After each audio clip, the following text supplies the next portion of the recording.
Start our recording there. My name is Chad Daly. I'm one of the committee members for the Central Wisconsin Book Festival. I also work at the Marathon County Public Library. We are very happy to have you join us this afternoon for this event with John Kinville. We'll tell you a little bit more about John, and we'll get started with his presentation in just a minute. We do have a very short video that we'd like to share with you and to thank our sponsors. And so we will be right back after this. Welcome to the 2020 Central Wisconsin Book Festival.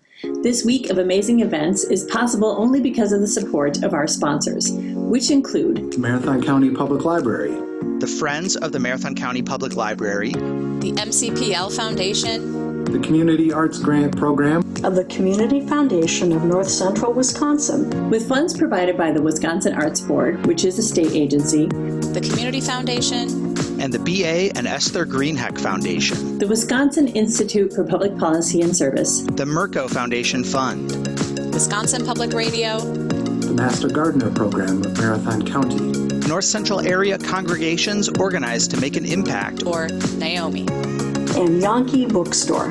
Thank you to all of our friends and partners who make the Wisconsin Book Festival possible. And we thank you very much for joining us. Thank you so much.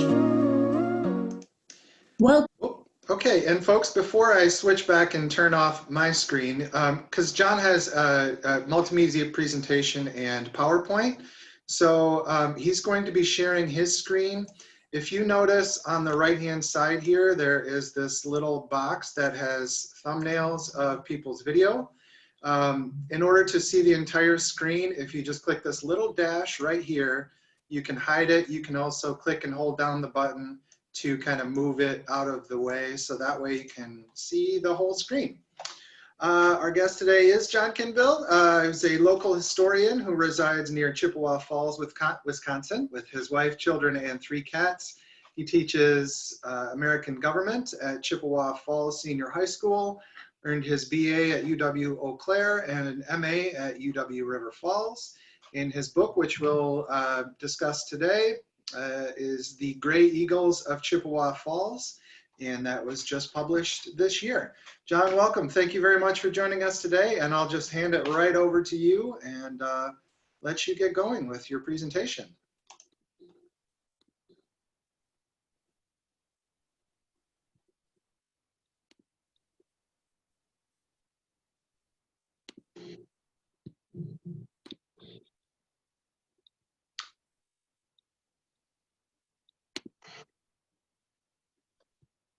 Chad, can you see my screen okay? Yep, I can see it. Yep. Okay. Well, greetings, everyone. My name is John Kinville, and thanks for this opportunity. I want to thank the Wausau Public Library as well as everybody who attended. And I want to start off by sharing with you a multimedia presentation that's sort of set to some vintage newspaper articles as well as some vintage Klan music, and this is the type of music that you could purchase at a record store in downtown Wausau or any other record store throughout the state of Wisconsin during the 1920s and 30s. So we'll start off by playing this and kind of set the mood and set the tone for the PowerPoint that I have as well. So without further ado, here's a little introduction into the Gray Eagles of Chippewa Falls.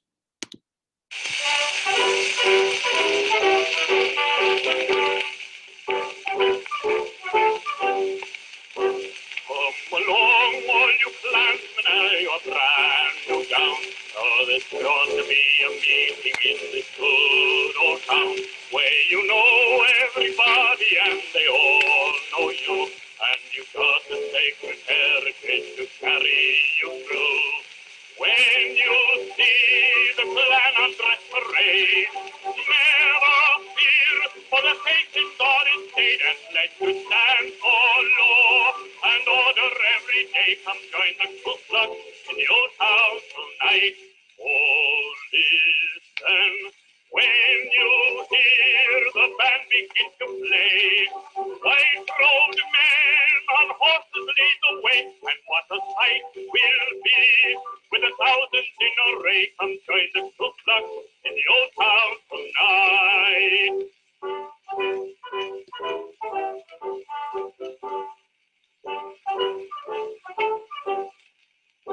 There'll be room for one flag only in the old USA, and all people will be speaking English every day. When the Bible is respected and is read in the school, and the Constitution honored by all those who rule. When you see the cross begin to burn, gather round and fearlessly you learn of what the Klan stands for. Oh, rouse the unconcerned, come join the Ku Klux in the old town tonight.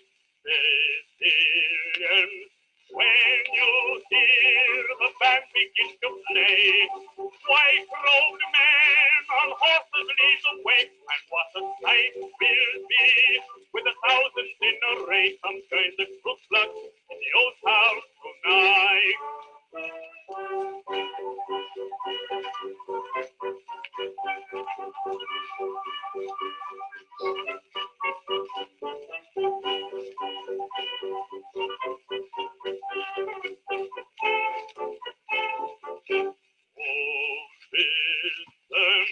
When you hear the band begin to play, white-robed men on horses lead the way, and what a sight will be. With 1,000 in array, come join the Ku Klux in the old town tonight.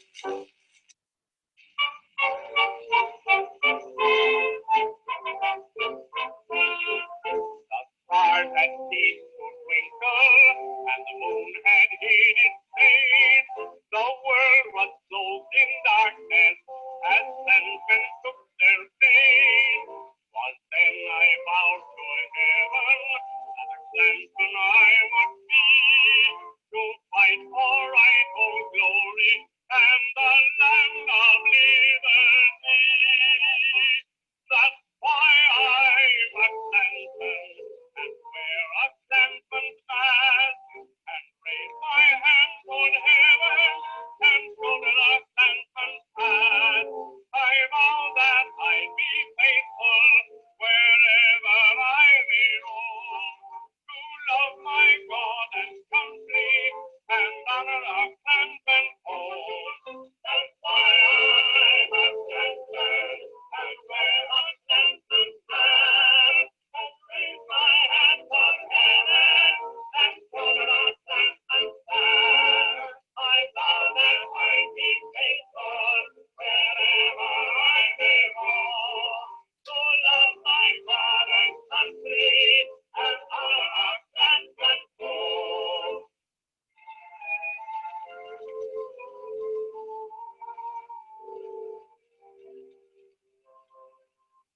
Someday I know it will come true, in that world not made by man, where they all do the cook-cook-coo, and sing my Ku Klux Klan, that they will understand, and see the same as me.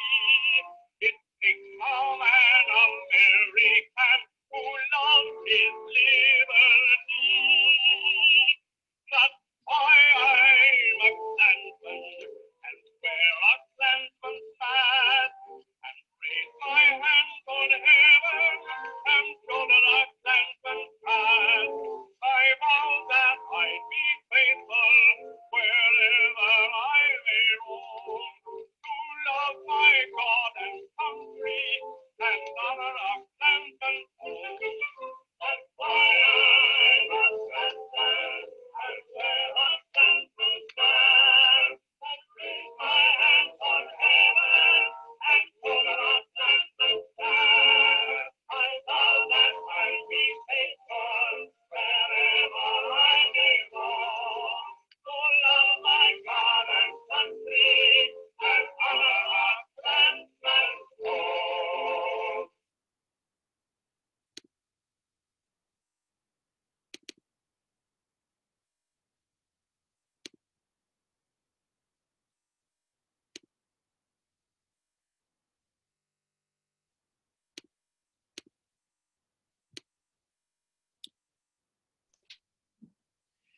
So once again, my name is John Kinville, and if you have any questions, we're going to go until about we'll go to about 1:45, and then I'll open it up for questions. So feel free to jot down any questions or just let me know if you have any towards the end.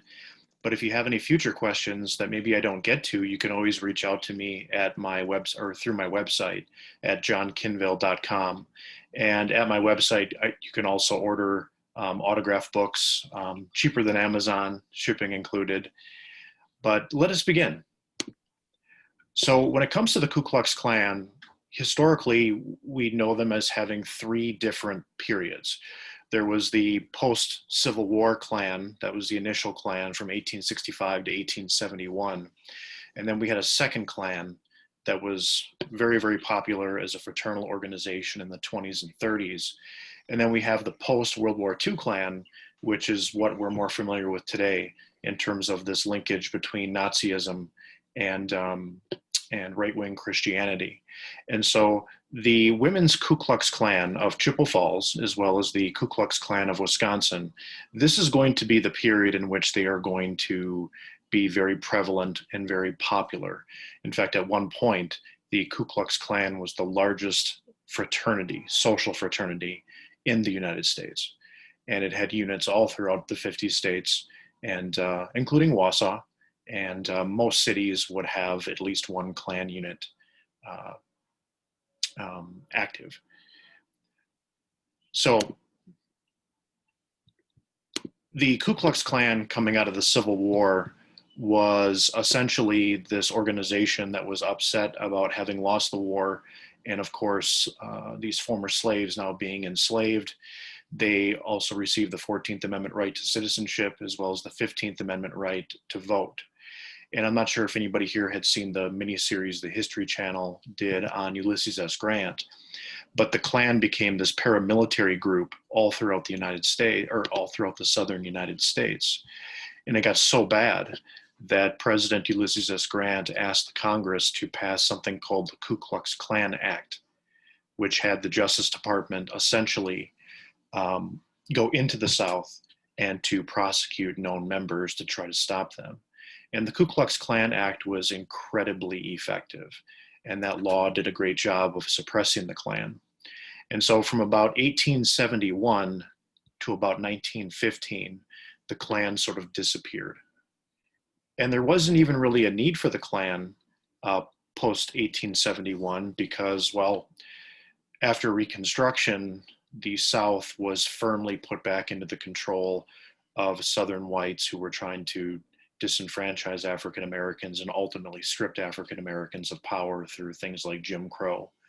And so there really wasn't, from a white perspective, I guess, the need for a Klan, as African Americans had been so incredibly sort of put back into their pre-Civil War place.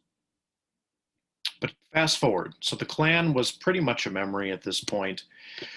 And most people had never heard of the Ku Klux Klan, particularly if you were in the North in 1915. What changed everything was something called, a movie called Birth of a Nation by D.W. Griffith. He was a Southerner. He believed in this romantic history of the South that, quite frankly, a lot of it was false. And in his movie, he earned a lot of praise and awards for his depiction of the Civil War, the Lincoln assassination, but he portrayed the Klan as this heroic organization during the period known as Reconstruction, in which the Klan is saving the day, saving white women from these abusive African Americans who are sex crazed and lusting for white women. So in this movie, the Klan is portrayed as this heroic group of knights. And the movie, classic Hollywood, I guess, but the movie gives us some stereotypes about the Klan that, quite frankly, weren't really true about that original Klan. So, for example, they all now have white uniforms. They all have that conical helmet that looks like a dunce cap. They all have hoods with eye holes. And one of the most infamous symbols of the Klan is the burning cross. But all of these were essentially inventions of Hollywood, as the original Klan was less formal than this. They would cover themselves in bed sheets and whatever they had, but it wasn't a standard uniform per se. Woodrow Wilson did a lot of harm with the release of this movie, as he referred to the movie as like writing history with lightning, and that his only regret was that it was so terribly true. And the stunning reality was this movie did not depict the Klan in a positive light. But people all throughout the United States were captivated by this movie. In fact, it had sold out audiences all throughout the United States. And in Wisconsin, in places like Wausau, Eau Claire, Green Bay, Milwaukee, it was really difficult to get a ticket. In fact, all the showings of the movie had sold out.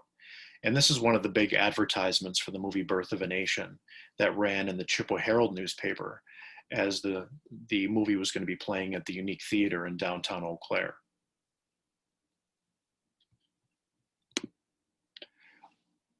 And as moviegoers went, they were shown this heroic Ku Klux Klan organization that a lot of people thought, wow, wouldn't it be neat if we had something like that defended womanhood and other things. And one of the moviegoers in Atlanta, Georgia, who saw the movie and was inspired was William Simmons. And you can see a picture of William Simmons. But he saw the movie, became captivated, and thought to himself, I'm going to revive the Ku Klux Klan as a social fraternity, a place where men can join and they can celebrate this concept called 100% Americanism. This idea that a 100% American was somebody who was Protestant Christian, they were born in the United States, and of course they were white. And he did this in dramatic fashion by getting some old Ku Klux Klan members from the old Civil War period, and he actually marched them up to Stone Mountain outside of Atlanta, Georgia, and they burned a cross on Thanksgiving Eve or Thanksgiving night. And he invited the press, and the press reported on it, and that was the rebirth of the Ku Klux Klan out of the ashes of history. But for about 5 years, this group, this fraternity that Simmons had created, wasn't super popular. Simmons was not great at public relations. He wasn't good at advertising. And then he ran across a woman named Mary Elizabeth Tyler and her partner, Edward Clark. And it was Tyler, a woman, ironically, who becomes the real promoter of the men's Ku Klux Klan. And when she heard about this group, she got excited. She liked the idea of the hoods and the masks and the anonymity. But she viewed the Ku Klux Klan as potentially the single greatest opportunity in American history to do something that had never been done. And that was to unite all of the non-Catholics, or in this case, all of the Protestant denominations together, and to organize all of these Protestant Christians towards a common cause. So the Methodists, the Lutherans, the Presbyterians, etc., but to unite all these people and to fight against what she thought were these different groups that were coming into the United States, or who were in the United States, who maybe could not be trusted as Americans. So Tyler said to Simmons, you sign a contract with my Southern Publicity Association company, and we are going to market this thing. And so the contract was that she and her partner would get 80% of a new initiate's $10 dues payment, and then the Klan could keep the rest of the dues payment, and then they would be done. And then the Klan could keep the dues of all recurring year payments. But essentially, they just wanted a substantial piece of all new members. So Simmons signs on the dotted line, and Tyler turns around and hires a bunch of these field organizers called Kleagles. And these Kleagles went out by train, by car, and they would go into various towns and cities, and they would try to stir up trouble. They would try to get new clans established. And what they would do is they would offer free membership to important community members. They would they would try to find out who a city or a town hated or feared. And then he would have a stack of literature that they would be able to pass around that particular area. one of the interesting marketing aspects of the Klan was that they were very good at using free publicity. So they would burn a cross if they reached a certain member threshold, which would be covered by the press. They would do parades in their uniforms. They would sometimes organize a church donation drop where they would march in uniform during a church service, and they would give a donation. But they would also give free membership to key community members, so lawyers, doctors, business owners, maybe anybody who maybe, if word could get out that so-and-so was part of the Klan, that it might convince somebody else that it was the cool thing to do at that time. These Kliegels were paid 40% of the 80% of that initial dues payment. The Kliegel who came into Chippewa Falls, his name was J.H. Neff, and he was really good at recruiting. And Chippewa Falls at that time had a bunch of groups that people were nervous about, fearful about, and quite frankly did not like in some cases. And so he was able to get several men's clans organized in Chippewa County. In the cities of Bloomer, Chippewa Falls, Cornell, Stanley, and Jim Falls, they actually had active separate organizations for men. Now, in terms of the women, the only chartered organization in Chippewa County was in Chippewa Falls, and those women would sometimes be pulled from the neighboring areas, although most of the Gray Eagles of Chippewa Falls were indeed from Chippewa Falls or the neighboring townships. The first place where Chippewa burned the cross was overlooking Leinenkugel's Brewing Company in what is now known as the new part of Forest Hill Cemetery. The Leinenkugels checked off three very important boxes that the Klan did not like. First of all, Leinenkugels were Catholic. Number two, they represented immigrants. And number three, they produced alcohol. And so these were three things that the Klan, as part of their social fraternity, claimed to be against. And the Klan hit hard in Chippewa County, as it did in many different states and in many different cities throughout the state of Wisconsin. There were cross burnings all throughout the county, all throughout western Wisconsin in particular. Rallies, parades, speeches. People were putting admissions in the newspaper. They were putting denials in some cases in the newspaper. Here's an example of a denial of somebody saying, hey, I don't belong to the Klan at all. Please stop spreading rumors. But during the election of 1924, the Klan had been incredibly successful as they captured 11 of the 12 county board races here in Chippewa County. And at one point, they even had their largest western Wisconsin gathering in the city of Cornell, as an estimated 18,000 people showed up for that particular event. So the Klan went from 0 to 60 miles an hour in western Wisconsin very, very quickly. So what was it about Wisconsin and western Wisconsin in particular that drew this group to join, or these people to join a group like the Ku Klux Klan? Well, in the 1920s, there was a lot of fear coming after World War I and our social isolation, that there were a lot of groups that white Protestant America was not super thrilled about. Most prominently in this area was Catholics. The idea was that a Catholic could not be a true American because they looked up and followed the Pope. And the Pope wasn't just the leader of a church, but he was the sovereign head of a foreign power, in this case, Vatican City. Catholics came into places like Chippewa Falls and they opened up their own churches. They put them ostentatiously in prominent spots in the city. They opened up their own schools, which means they kept their kids separate from the rest of the school kid population. And there were a lot of horror stories that the Klan would spread about what was happening inside the nunneries, different actions that the priests were doing to the nuns or otherwise. But there was a lot of fear about Catholics and this inability to be able to think for themselves. Alcohol was another big one.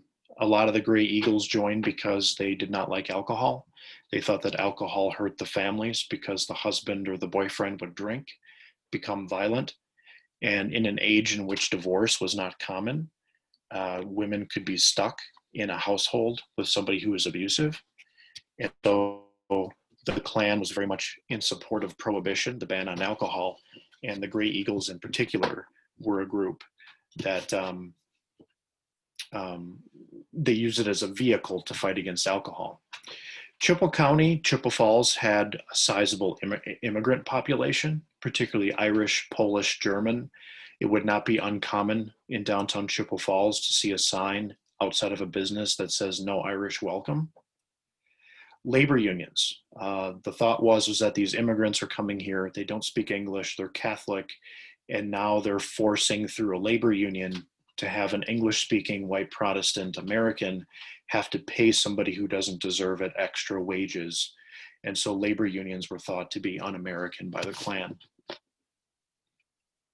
Individuals of loose morals, so people who maybe cheated on their spouse or went out and danced too much or a particular type of dancing, who didn't come home at a particular hour, who maybe used poor language, people who were thought to be of loose morals, as these Klans men and women were very conservative Protestant Christians. And lastly, of course, race. Most Klansmen would have subscribed to a very popular scientific theory back in the 20s, which was something called eugenics. The idea that breeding could improve a society or it could pull a society down. And the thought was that if two, let's say, Irish were to mate, they would create almost a super loser. And so they also applied that to racial distinctions between African Americans and whites. This idea that miscegenation would lead to the destruction of the superiority of the white race. And Hitler in Germany is going to really take this concept to a whole different stratosphere, but this was also very popular in the States. Here's a picture from Chippewa Falls, and this is a sticker that was handed out by the Klan here in the city of Chippewa Falls in support of public schools. The Catholics had built this marvelous building. This is contained the Catholic grade schools, middle school, as well as the high school. And then here was the Catholic church overlooking the downtown of Chippewa Falls. Today, this is the Riverfront Park, and this looks nothing like it. But the Catholic influence took over the East Hill of Chippewa Falls, which even today you'll hear some people refer to it as Catholic Hill. Alcohol. And the thought that alcohol was something that would bring out the demons in people. But the Klan hated alcohol. Immigrants. This was a pamphlet that was handed out in downtown Chippewa Falls pertaining to immigrants, poking fun at their names, poking fun at how they talk, and most importantly, that the immigrant has been receiving something better than what they deserve. This idea that Uncle Sam is handing out something to the immigrant. Well, at first the Klan was just for men, but ironically, these unofficial women's clans started to pop up all throughout the United States, and they would use their men to buy the robes for themselves. And that's when the Ku Klux Klan decided, well, maybe we should have a women's unit too. And this was kind of controversial because the conservative white men did not particularly want their women engaging in politics. But as of 1920, women were now allowed to have the right to vote. So the Klan saw the opportunity to expand and to create a women's division. And the women's division, the women of the Ku Klux Klan, or the WKKK, was led by a woman named Robbie Gill Comer. And you can see her picture over here. But she viewed the Ku Klux Klan as a vehicle for her to get Protestant conservative women to gain more power and respect within the Protestant home. In fact, she spoke at great lengths about how the white woman was not meant to be inferior to her man. And so in some bizarre way, she is sort of helped to introduce this strain of feminism within conservative circles that typically would not be talked about in today's society. At its peak, the WKKK had over 500,000 women within its rolls, and they proceeded to add additional units, including the Tri-K for teenage girls, the Junior KKK for the teenage boys, the Ku Klux Kitties, which were the youth, and the Cradle Roll for babies. Now, the vision for a book on this topic came when I was at the University of Wisconsin, Eau Claire, and when I had to write my college thesis, I was trying to find a topic, and being from the Chippewa Falls area and being raised there, this topic captured my attention. And so I was able to write my college thesis on the Klan, and I always knew that I would come back to this topic at some point if nobody wrote a book. And so on my 40th birthday, I guess maybe kind of a midlife crisis in some ways, I decided, you know what, I'm gonna write a book on this. And these are the originals. The University of Eau Claire has the copies, but I was able to contact the family that has the originals, and you can see the handwritten meeting minutes. As of today, this is probably the most complete WKKK collection to have ever been uncovered in the United States. And in it contains a membership list with a roster, as well as the meeting minutes of 58 meetings that the women had between 1926 and 1931. And the way I structured the book was I wanted to give you a sense as to what happens inside of a Ku Klux Klan. And so I transcribed the minutes, and then I proceeded to use newspaper articles to give some background as to what the women were dealing with and talking about. And then I also used genealogy to discover more about who the women were and introduce them throughout the course of the time period. So the book does have a chronological flow to it. I also reached out to relatives, which almost all of them have just been terrifically fantastic. But as you can imagine, getting a phone call from an author and, oh, I'm writing a book on your grandmother. Oh, really? What'd she do? She's in the Ku Klux Klan. So considering that's a weird phone call to receive, they have really been fantastic and supportive of the efforts to try to tell the story. In terms of the Gray Eagles themselves, there was a total of 42 dues-paying women. The median age was 43 and a half, youngest was 21, oldest was 68. 85% were homemakers, but there were some nurses, waitresses, teachers that made up the rest. 93% were married, 45% of those were married to a farmer. And as we see through their meetings and what they wrote about, their priorities were to uphold prohibition, to improve the social standing of women within the Protestant home. The Democrats in 1928 had nominated the first Catholic to a presidential ticket. He was Al Smith, and so they focused heavily on trying to prevent Al Smith from reaching the White House. They wanted to support public schools. In kind of an ironic twist, there was one area where African Americans and the Klan overlapped, and that is they both wanted to create a federal Department of Education, and so they did support that. And lastly, they wanted to put an end to immigration. This is downtown Chippewa Falls, and when they first met as a group, they actually met in the Metropolitan Block building on this floor right here. You can see a sign that says KOP, that stands for Knights of Pythias.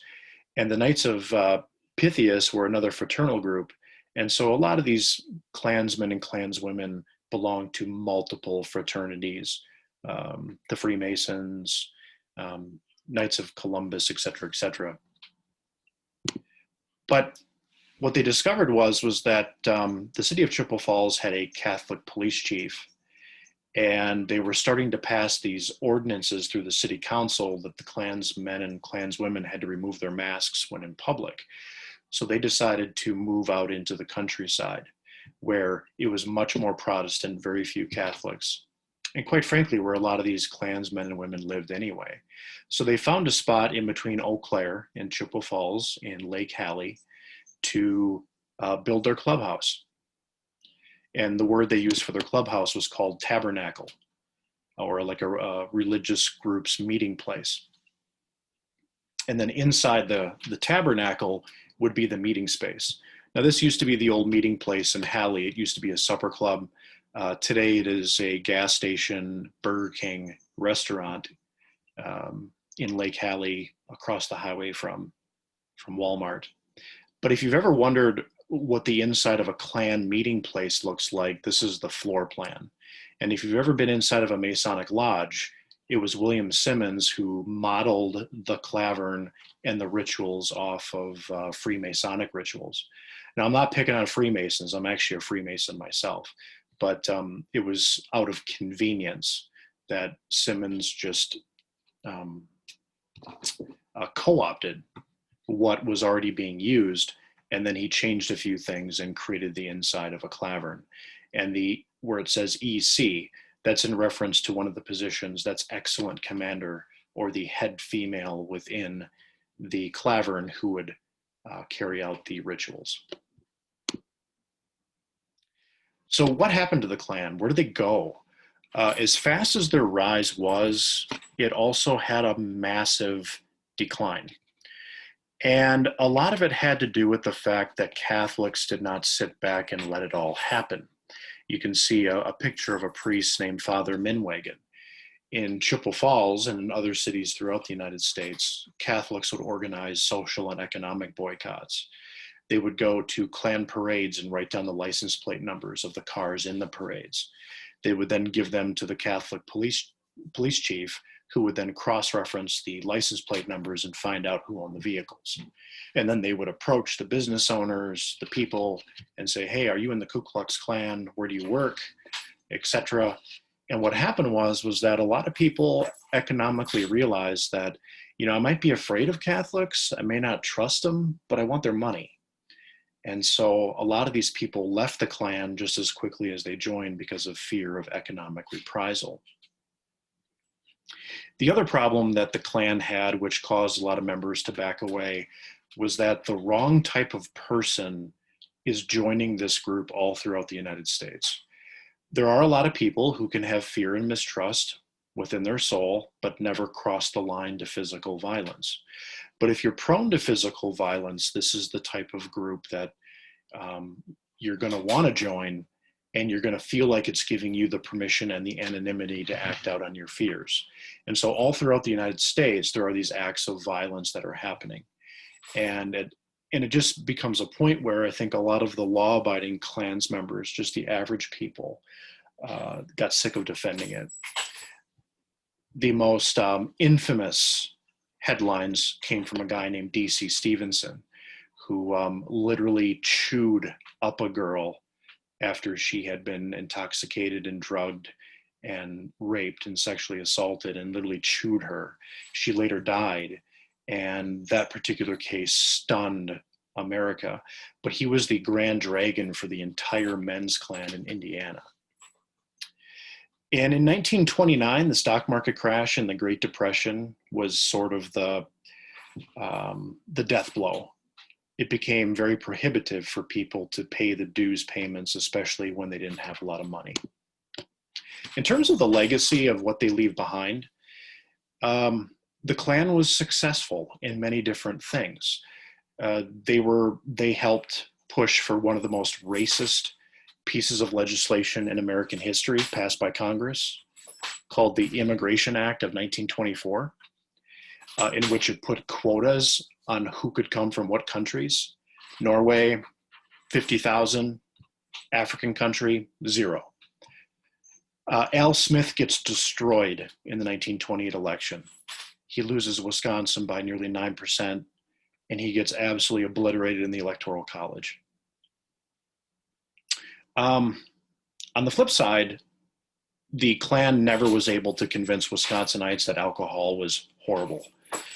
In fact, the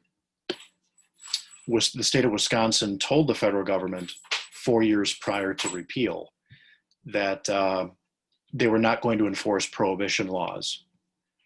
Very similar to what like Colorado and other states are doing with marijuana today. Did the Klan ever physically hurt people in the area?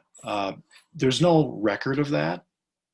Did they hurt people in terms of employment, hurt them socially, and maybe stunt what the success that people could have had? Probably.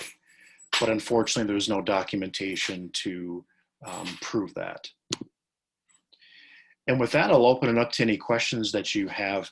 This is a photo of the large Ku Klux Klan gathering of the Eau Claire unit, not related to the Gray Eagles, but you can get a sense as to the city of Eau Claire's unit. You can see that there's all the men probably in the back, but if you look closely, you'll see that there's different uniform emblems. This is the men's blood cross, but this one has a different cross, and this one has a star. So what we have here is we have the boys. So we have a young boy here.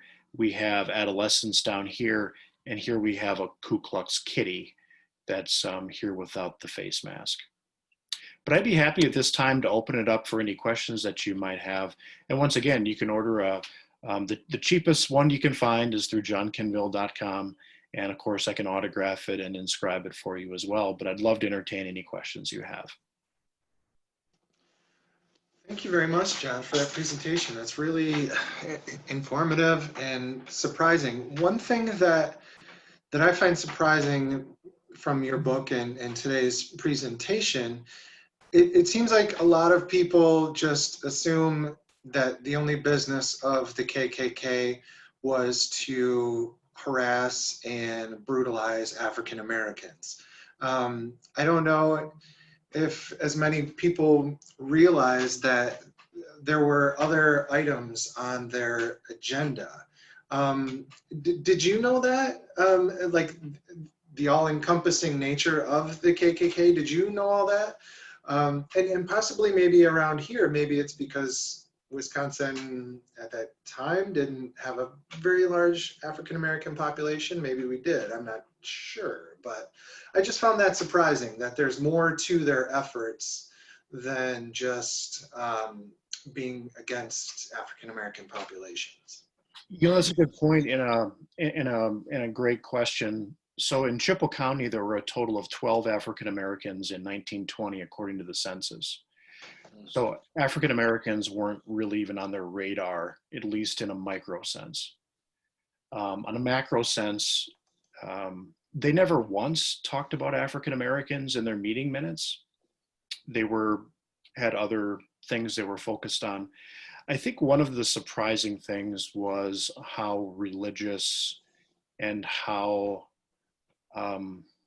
morally upstanding these people were and thought they were for themselves. That was the thing that really sort of caught me, because they certainly didn't think that they were doing anything bad. They thought that they were being patriotic and that they were the only ones who could see the grand Catholic conspiracy in front of them. And Americans have always had their conspiracy believers, and this was certainly the big conspiracy push back in the 20s, was this Catholic threat.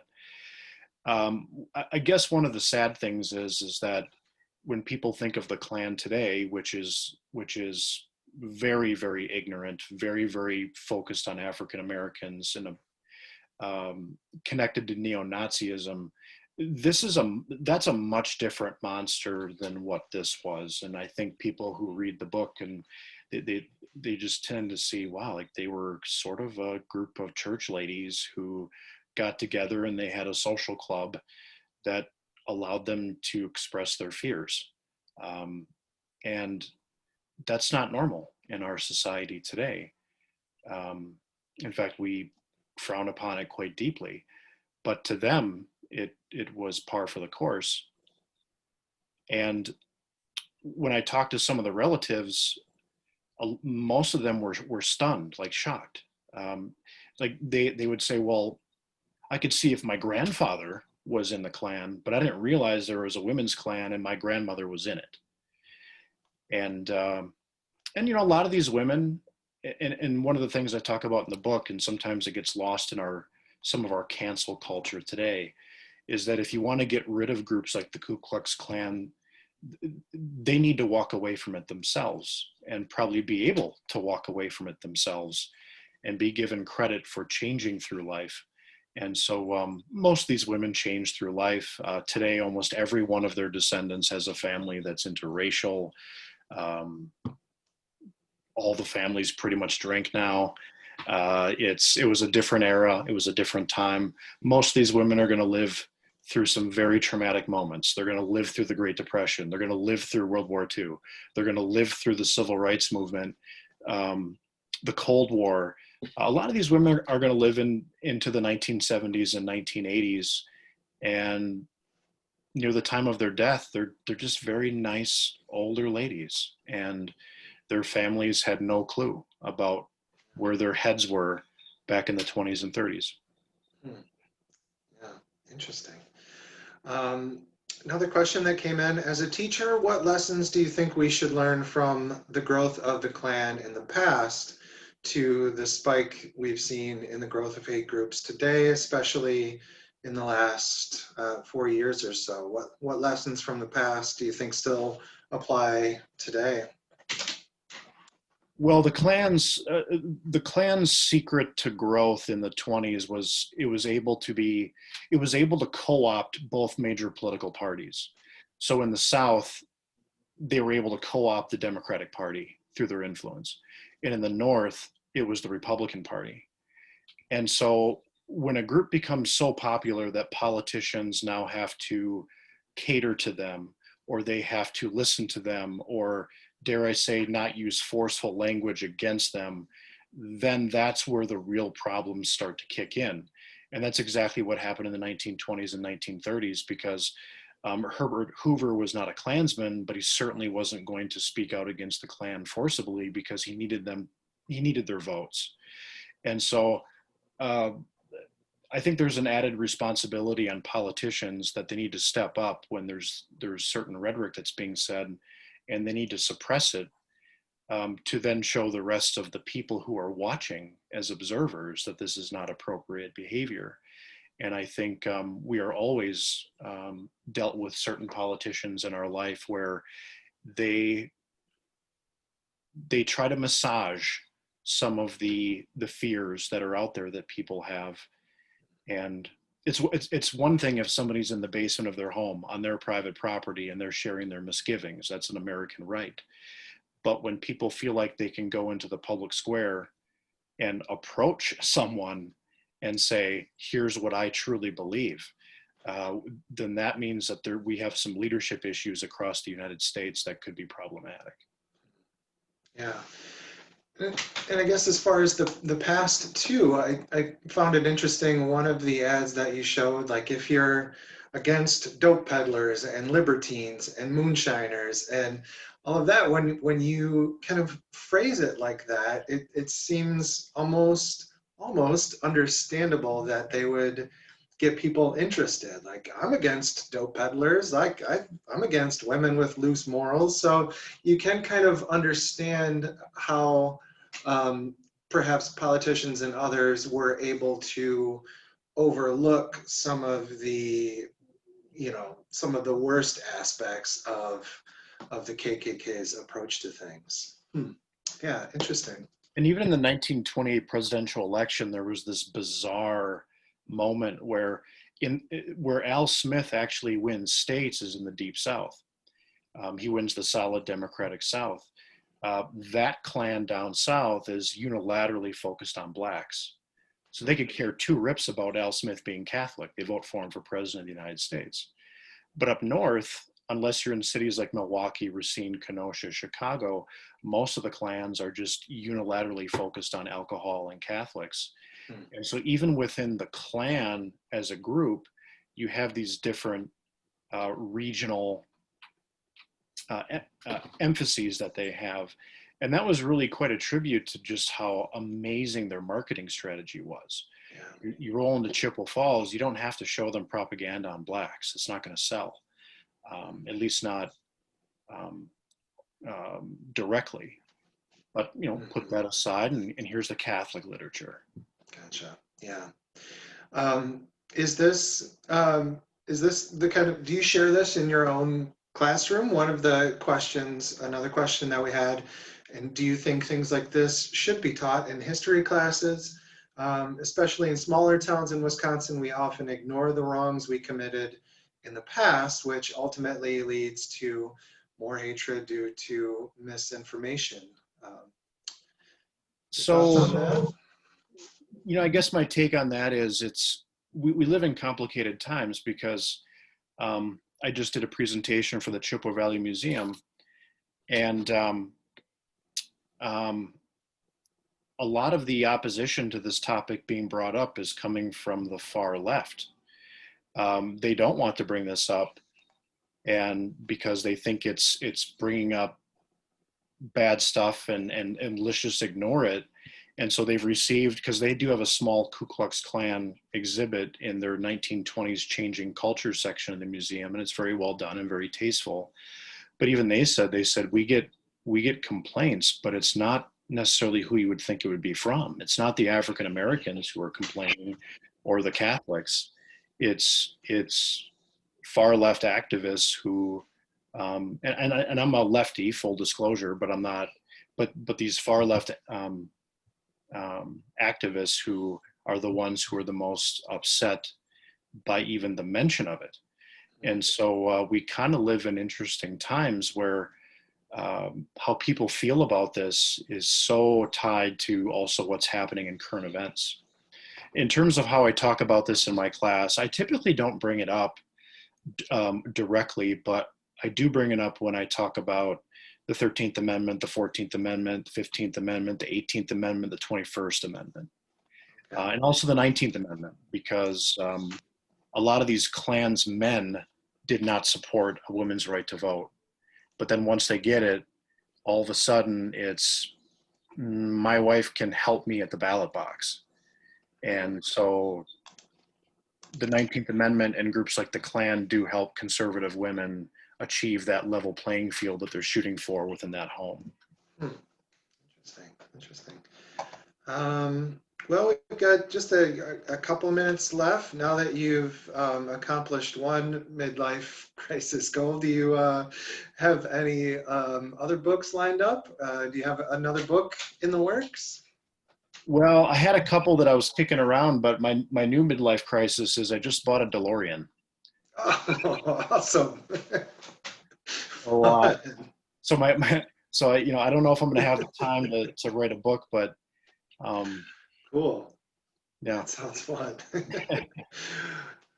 All right. Well, yeah, I don't see any other questions. So, and we have another event starting at 3 o'clock today. So I think we'll leave it there. Again, johnkinville.com for copies of the book. Thank you very much, John. We really appreciate you joining us today. Thank you to all of you as well who tuned in to watch. We really appreciate it. And yeah, we've got more lined up for the festival both today and tomorrow. So check the schedule if you'd like, and otherwise we'll call it there. Thanks again, John. Really, really appreciate it. It's very interesting. Love you, Walter. Thank you very much. Yes, absolutely. Thank you.